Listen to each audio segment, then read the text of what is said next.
जय जना साहने आज ब्लॉग को स्वागत सकालू मुझे थर घर बाहर दी दिन भितर खाली वर्षा वर्षा उपर कहना देखी पारे मोर टाइम भी है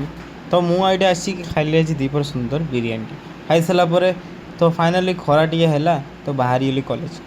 कॉलेज काम सारी देखो तो आसला बेलू बहुत पूरा आज टायर्ड देखो तो एत जोरे मेघ वर्षा भी आसीगला तापर मु घर को आसिक तो देखो थे जोटा भावुली से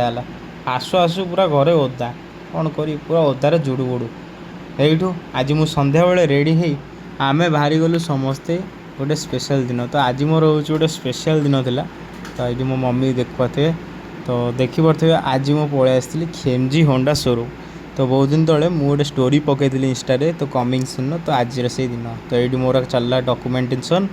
तो देखिपे भाईना आमर ये मतलब सी कहते बुझुते गाड़ी कौन केमती कौन यूज करापर ये आमर है साइन वगैरह हो सारापर आमर ये नंबर प्लेट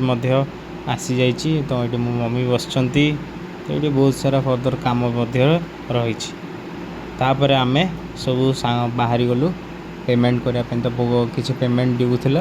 तो किसी पेमेंट करने महलु तो मम्मी देखो तो मम्मी का स्माइल मम्मी भी बहुत खुशी अच्छा तो देखो तो आम ये बाहरी गलु तो फाइनान्स भाई आम पछ पछे आम देव भाई भी आगे ठिया आई थिंक तो ये जामें किसी पेमेंट ड्यू थी तो ड्यू पेमेंट क्लियर करी तो से आम बाहरलु आमर कागज पत्र नहीं गाड़ी पाखु तो आपण मैंने देखिए ये आमर गाड़ी अच्छी भाईना अच्छा तो ये हूँ होंडा SP 125 जोटा कि मोर इकोनोमी राइड पर बहुत भल रही तो ये मो बापा आसी बसिक फर्स्ट चलेले तापर ये देखते मुझे चल चल आसली तो मोर आज ये चल मो घर को नेली तो मो भाई को देखते घर को आसला मम्मी आज बनाई स्पेशल वेजिटेबल फ्राइड राइस आउ तो आज मेरे ब्लॉग तो ब्लॉग टी भल लाइक सब्सक्राइब बाय बाय जय जगन्नाथ।